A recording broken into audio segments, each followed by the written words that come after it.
So welcome to What's New in AutoCAD 2025 with, of course, our AutoCAD expert, Mr. Ryan Wunderlich. So Ryan, I'm going to go ahead and hand the floor over to you.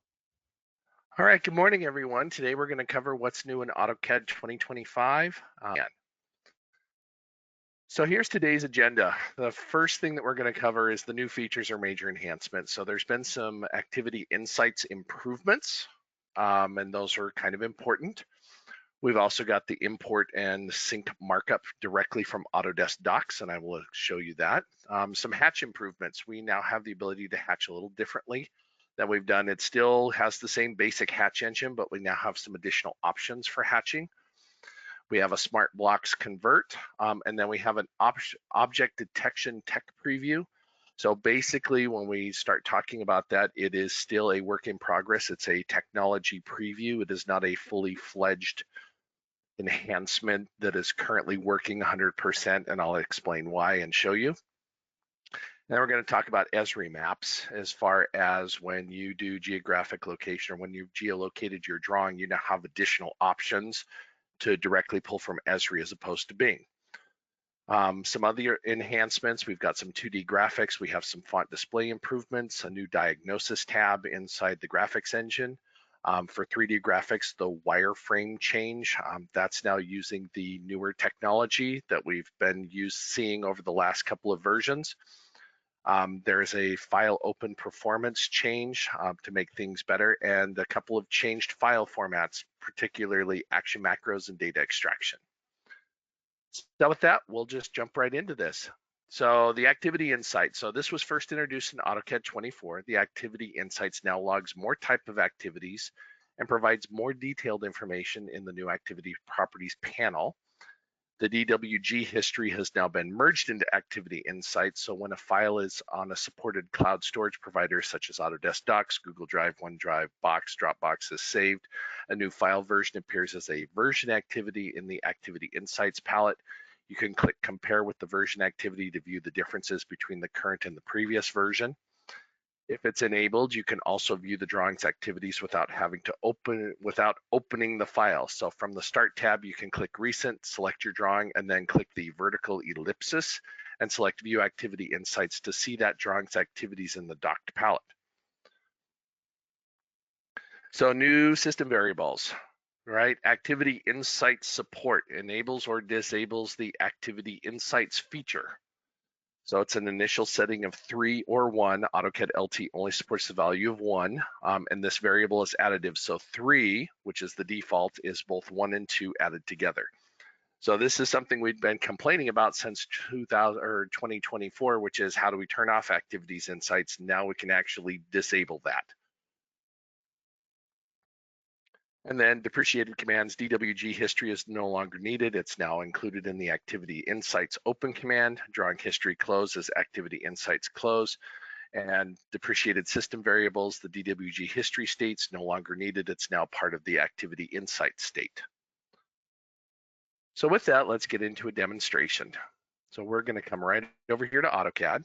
And again, from the Start tab, I can go to my recent, and if I care, I can click on here, and you'll see I can view my activity insights of this particular drawing right here. And there's the activity, and I don't need to open up the drawing to see what's happened in this drawing. So this drawing was started in April 6th, 22. This one is stored in the cloud, right? Clearly there's a cloud icon. And so you can see that I've done some additional work in here. So we're all the way up to version 7, and this is where the compare comes in. And if we actually go to the M-Leader drawing that I have open here and look at our activity insights, you can see that now we have a little more information. So I have a W-blocked file, I have a trace deleted, I purged, I audited. So it doesn't just say now that the file was purged, it actually is telling me how many items audited. I can actually see how many errors were fixed. Information, like I saved the drawing, save the drawing. If I click compare here, it's going to open up version 5. It's going to then show me version 6 and show me the differences between them. And again, because this is stored in Autodesk Docs, this right here has complete history all the way back to when I first put this drawing in there of 22. So those are the improvements. We have a little more information and a little more granularity to what we can see. So moving on, we're going to now talk about the import and sync markup from Autodesk Docs. This has been quite a big one. So adding to the capabilities of the markup import, which we had in 24, we now can take PDF markup files, can now be connected directly from Autodesk Docs to AutoCAD, helping drafters view and incorporate revisions. So create markups on a PDF in Docs, then sync the PDF so that the markups can be viewed by collaborators in the AutoCAD trace workspace, and then the PDF markup is continually connected to the AutoCAD drawing. Means as you add changes to the markup file, collaborators will see those changes in AutoCAD. Right, this one's pretty easy. So first thing we're going to do is you're going to see this. This is the markup directly in ACC. So this is Autodesk Build, right? This is our Autodesk Construction Cloud. So this is Docs. And you'll see that I added something here. So when you do one of these markups, make sure that you click publish after you do the markup for it to appear in the trace. That's one of the big things is after you make your markup, make sure you click publish. Right now this says unpublish. Make sure you publish those changes. And then once you publish those markups, when we come back into AutoCAD, and we'll close this and we'll open this and we'll open up our trace palette, open. Here's my trace. It's now double checking that markup and you will see that there is my markup right there. Automatically imported directly from Docs. I didn't have to save it out of Docs, save it to a new location, bring it in. It is now part of Docs. So if I make an additional change here, I come back in here, refresh the trace. If I have any published changes, it should show up here. So again, fairly straightforward, but really important to understand what's been changed is that we can now do that directly from Autodesk Docs and those are synced. So hatch improvements. So the hatch command now provides convenient options to draw hatches without needing pre-existing boundary geometry. This is a big one. This means you no longer need a defined boundary to create a hatch and can pick points on the screen. You can also create circle hatches the same way. And lastly, you can draw a line and have it hatch that line centered inside or outside based on a counterclockwise direction of the points you pick. So the updated command, hatch fills an enclosed area or selected objects with a hatch pattern, solid fill or gradient fill. So the new system variables is HP draw mode, controls the drawing mode used when defining new boundaries. 0 is the default, new boundary will be hatched or filled, defined by a closed object, circle, rectangle, or closed polyline. 1 or path, the new boundary to hatch will be defined along an open or a closed path. Boundary is calculated using the path width and the alignment. And HP path alignment specifies the alignment of the new path drawn to be hatched or filled. So if it's 1, the hatch boundary is centered equally along the path. 2, the hatch boundary is defined toward the inside of the path when specifying points counterclockwise, and I can't stress counterclockwise enough. And 3, or outside, which is hatch boundary is defined toward the outside of the path when specifying the points counterclockwise. And the HP path width specifies the width of the new drawn paths to be hatched or filled. The default is 0.25 and is saved in the registry. So once it's changed, it will remain that value until you change it a second time. So with this, we're going to go right back into here. We'll go ahead and close that. We'll come into our drawing. And I'm just going to simply start with hatch. You'll see that we still have our pick internal points and select objects. We now have rectangle, circle, alignment. If I do rectangle, I can pick a corner, and now it's hatched. And this is using that hatch width 0.25. So when I click on this, there's my hatch, it's 0.25, and then there's no boundary. It's just simply a hatch. No boundary is created. If I start my hatch command again and go circle, I can pick a circle and it will hatch. And if I do alignment, I'm going to do center. And then I am just going to start specifying a start point.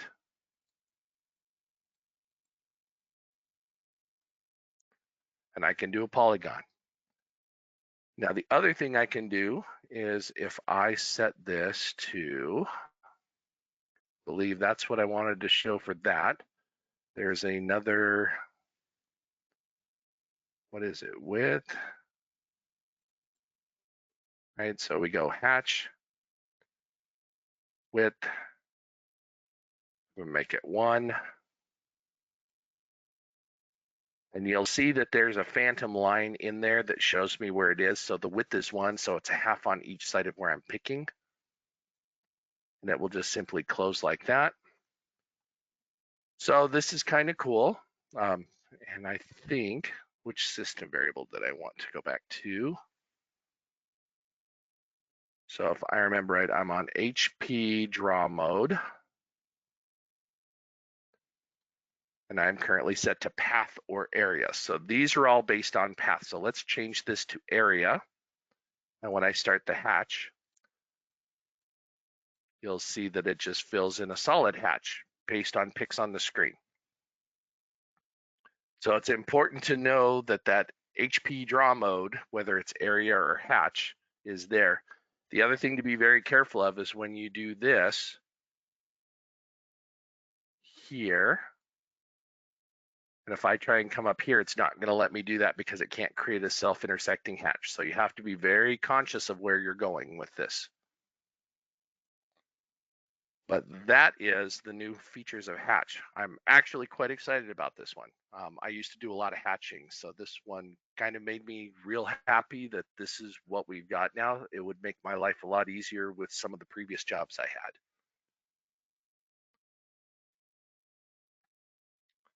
So moving on.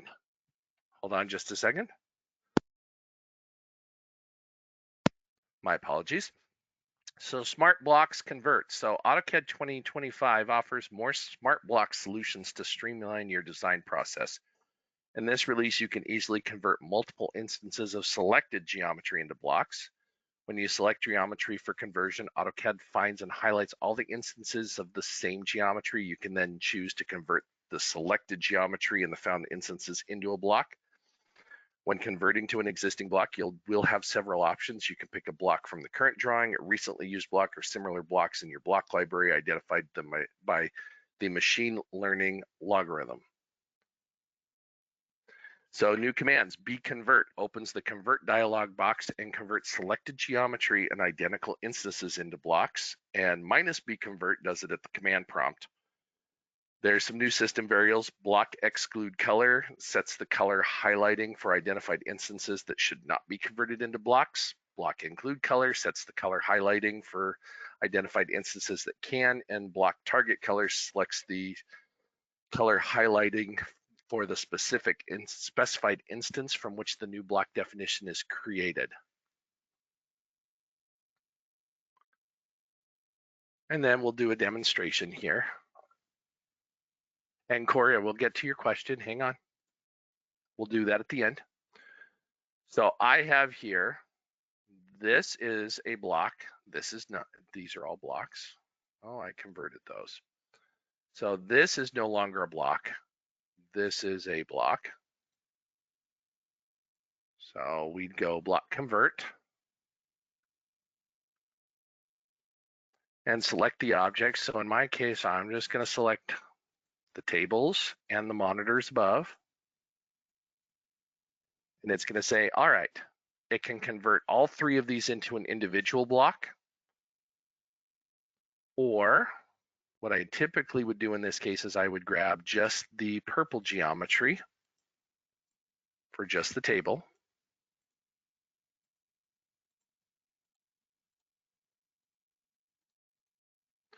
And you'll see that that highlights like that. And I'm going to say, all right, so it's now going to bring up our machine learning. And it's going to say, we're going to convert all of these. And we're going to find an existing block. So I find that and I click convert. And we're going to not redefine desk.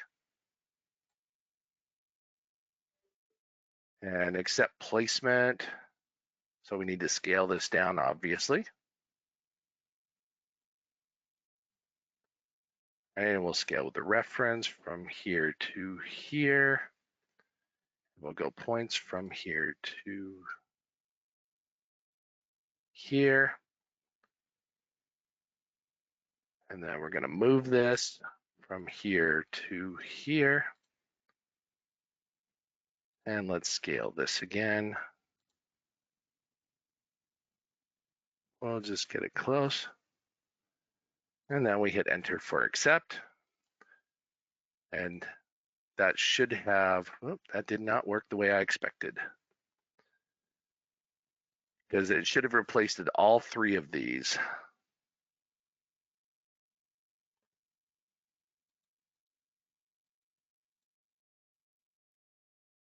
There we go. That's what I needed to do. Just select one. It selects all the geometry. There we go.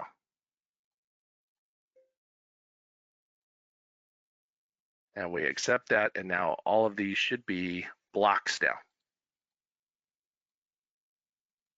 That quick. I can do the same thing with the chairs. I can explode these chairs. Right now they're just exploded. I go B convert. And I select just this geometry. You'll see that pops up like that. We can go ahead and use the chair, convert, redefine the block.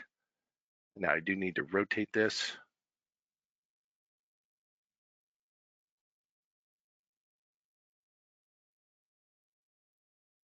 Then move it and hit enter. And now those are now blocks. So it is using machine language or machine learning logarithms. Sometimes it doesn't work, and that's okay. Just understand that this is still a work in progress, but it will help you in situations where you don't have those blocks already defined, or if someone's exploded a lot of them, we can now go back in and recreate those into blocks. Now we're going to move on to the object detection tech preview. So AutoCAD 2025 does include a technology preview, and I can't stress this enough. This is a preview. This is not the finished product. Essentially, this is a beta that we all get to look at that uses machine learning to scan your drawings for objects that can be converted into blocks. So when you start object detection, the drawing's geometry is sent to the AutoCAD machine learning service for recognition. There's no cost for this at this time. Once the service has analyzed the drawing, the palette will notify you if any objects have been detected that can be converted to blocks. You can then further inspect and assess the identified instances and click Review Objects. Please note, object detection relies on machine learning logarithms, so the results may not always be completely accurate or comprehensive. So when we are in review mode, the detection toolbar is displayed at the top of the drawing. This toolbar provides various options for navigating and managing the detection results. The detection results are grouped into sets of similar objects. A set represents a group of similarly detected objects that can be converted into instances of a single block. Within each set, the primary instance, which will be outlined by a blue border, serves as the block definition when converting into a new block. Alternatively, if you convert to an existing block, the primary instance is used to define the insertion, scale, and rotation. You may encounter incorrect sets or instances during the detection review. You can report this error using the detection toolbar. By reporting errors, you continue to improve the overall performance and accuracy of the machine learning service. So here's some key considerations. This is a technology preview. That means detection capability and functionality will be further enhanced and improved over time. It is important to note that object detection is optimized for plan view drawings only. The types of objects that AutoCAD can detect are continuously expanding. Currently, the object detection is best recognizing the following objects: single swing doors, double swing doors, toilets, bathtubs, urinals, and generic lighting symbols. Now we're going to see that there are some exceptions to that. And then we have some new commands. Detect displays the detection palette, starts it. Detect close ends the detection review. Detect convert displays the convert dialog box, which you can use to convert highlighted instances into blocks. Detect primary specifies the detected instance from which the new block definition is created. Detect remove removes selected instances from the set.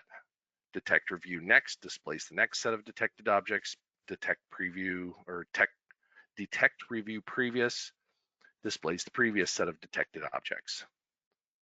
So with that, I have a drawing here. This one's fairly easy. right? I have a whole bunch of stuff here. There is no blocks left in this drawing. I have literally exploded everything in here. So these are toilets, these are urinals, these are sinks. And we go detect.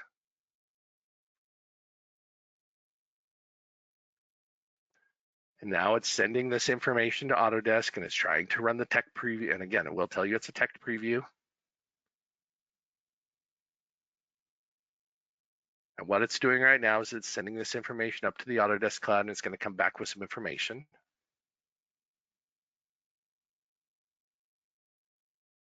And then we're going to get a set. Now we have 9 sets of objects, 33 instances found. So let's start our review. So you're going to see it picked up the doors pretty easily. So at this point, I could convert those into a block. I'll go to the next set. It picked up these set of doors, which are different from the other doors. And again, it picked those up correctly. It picked up a couple of columns, but not all of them. It picked up a couple of other columns. Now, mind you, these are all the same column. Check that. This is where it gets weird. It picked up a portion of the sinks, but not all of the sinks. And in this case, it picked up 2 lines that define the sink, but not anything else. This one picked up this oddball here with an extra line. 1 single door that's all by itself, and then this column all by itself. What it did miss was all of the toilets, the majority of the sinks and the urinals. So again, because this is still a tech preview, it is a work in progress. As you report things back and as information gets updated and the machine learning model learns better, this will get better over time. All right, so if I come back to here and I'm gonna say, let's convert those into a block. Now it's gonna say, what do you wanna do? Obviously I don't have anything in here, right? Because I purged everything. So I would just create a new block and I'd give it a block name of door. And I would click convert. Now I can close, and then all of those doors are now blocks. So that's pretty much how that works.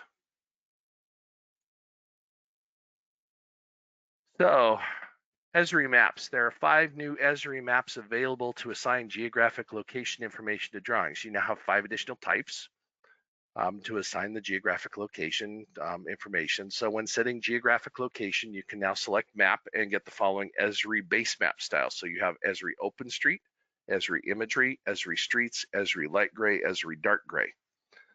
So what that means is instead of having the initial, like we have, and I've got an Esri map set up right here. So instead of having just the Bing Aerial, Bing Road, and Bing Hybrid, we now have Esri. So I can go Esri Open Streets, right? And then here's the Esri Open Street map. My stomping grounds right here in Boise, because I know exactly where to find it. We can change this to Esri Imagery, right? We can also change this to just Esri Streets, Esri Light Gray,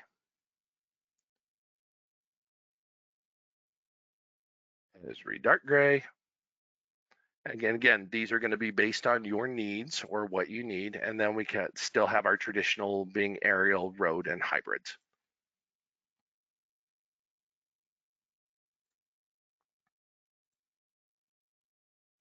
Now, some other enhancements that have come up. So 2D graphics, they've improved font display improvements, and now inside your graphics performance, so when you type in graphics config, you now have a new diagnosis tab.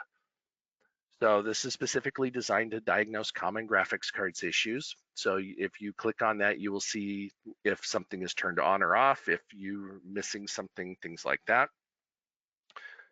In 3D graphics, the wireframe visual style has now been added to the cross-platform 3D graphics system. So any of you using the new fast shaded mode that came out in 22 as a tech preview and was fully integrated in 2023, the wireframe has now been added to that.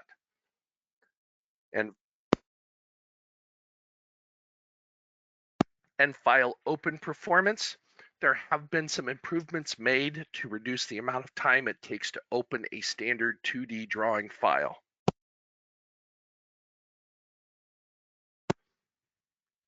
There we go. And then there are some changed file formats. So the ACTM, which is the action macros, and the DXE file or Dixie files, which are data extraction, have been replaced with ACTMX and DXEX file formats. So ACTMs, so any action macros must be migrated to the ACTMX format before they can be played back. Any new action macros recorded are stored in the ACTMX file format and are not compatible with AutoCAD 2024 and earlier releases. So this is important. This is a file format change. You can't, once you've done an action macro in 25, you cannot take it back to 24. And the DXE files can continue to be used to extract data from a drawing, but changes cannot be saved back to these files. So any of your existing DXE or data extractions will continue to work today in 25. However, if you make any changes, they will be now saved in the DXEX format, which again is not compatible with AutoCAD 2024 and earlier releases. Now, Q&A time. So I have a All right. And with that, as always, Ryan, thank you so much. And thanks everyone for joining us today. Thanks for the newbies. And hopefully we'll see you guys all in July. Thanks, everyone. Thanks, Ryan.